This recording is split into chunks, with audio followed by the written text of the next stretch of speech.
अस्सलाम वालेकुम। जो लोग बैंगन की सब्ज़ी को पसंद नहीं करते, आज की इस रेसिपी के बाद वो भी अपनी उंगलियां चाटेंगे और आपसे बार बार फरमाइश करेंगे कि यही बैंगन की रेसिपी को बनाएं।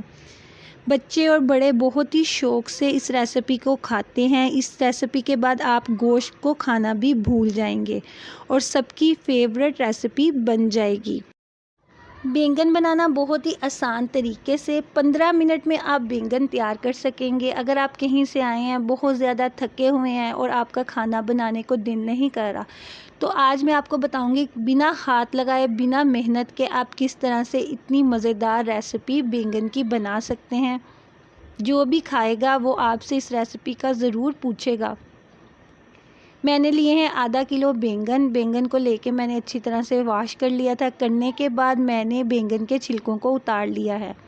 चाहे तो आप छिलकों को उतार लें या छिलकों के साथ भी बना सकते हैं। उसके बाद मैंने इस तरह से इनको काट लिया और एक बोल के अंदर, एक पतीली के अंदर, जो भी आपके पास मौजूद है, आपने उसके अंदर पानी डाल लेना है और साथ साथ बैंगनों को कट करना है। जब हम बैंगन को कट करते हैं, अगर हम थोड़ी देर भी उनको वैसे रहने दें तो उनका कलर ख़राब हो जाता है। मैं साथ साथ काटूंगी और उनको पानी के अंदर डाल दूंगी। उसके बाद मैंने लिए हैं 2 आलू। इनको भी मैं वॉश करके इनके छिलकों को उतार लूँगी। छिलकों को उतारने के बाद मैं इनको इस तरह से काट लूँगी। काटने के बाद जो अब मैं आपको बताऊंगी, आप एक एक चीज़ को अच्छी तरह से समझ लें। 10 मिनट में आपकी ये रेसिपी तैयार हो जाएगी, पर आपको इसको समझना होगा कि किस तरह से हम इसको मज़ेदार से मज़ेदार बना सकते हैं। मैंने बैंगनों को पानी में से निकाल लिया है। निकालने के बाद मैंने इसको जिसके अंदर बनाना है उस पतीली के अंदर मैंने इसको डाल दिया है। चाहे तो आप मिट्टी की हांडी भी ले लें। मिट्टी की हांडी में भी बहुत मज़ेदार बैंगन बनते हैं। उसके बाद मैं इसके अंदर डाल दूंगी टमाटर जो मैंने क्रश किया हुआ है और 2 से 3 हरी मिर्चें बारीक बारीक कटी हुई हैं। इनको मैं इसके अंदर डाल दूंगी। डालने के बाद मैंने लिए हैं 2 नॉर्मल साइज़ के प्याज को भी मैं बारीक बारीक काट लूँगी, ना ज़्यादा मोटा हो। उसके बाद मैं आलू भी इसके अंदर ही डाल दूँगी। आलू डालने के बाद मैंने सिर्फ़ इसके अंदर टमाटर और प्याज और हरी मिर्च डाली है और कोई चीज़ नहीं डाली। 1 कप मैं इसके अंदर पानी ऐड कर दूँगी। उसके बाद मैं इसके अंदर सुरख मिर्च, नमक, हल्दी और सूखा धनिया डाल दूँगी। कुछ मसाले हम इसमें लास्ट में ऐड करेंगे जिनसे बहुत ज़्यादा टेस्ट बढ़ेगा। उसके बाद मैंने इसके अंदर डाला है घी। आधा कप मैंने इसके अंदर घी डाला है। आपके पास ऑयल है, आप ऑयल का भी इस्तेमाल कर सकते हैं। उसके बाद मैंने इसके ऊपर कैप दिया है और उसको नॉर्मल फ्लेम पे मैंने 15 मिनट के लिए छोड़ दिया है। 15 मिनट के लिए आपने इसको बिल्कुल भी टच नहीं करना।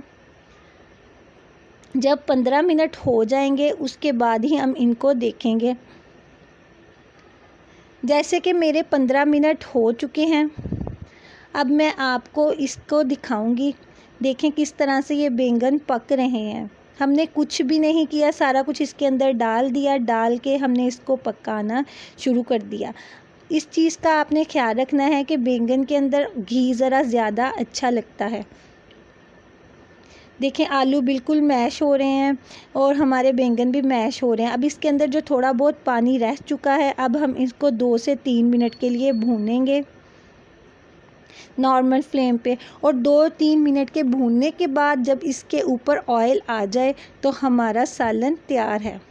इसके ऊपर जब हम इसको भूनना शुरू करेंगे तो इसके अंदर हम डालेंगे काली मिर्च।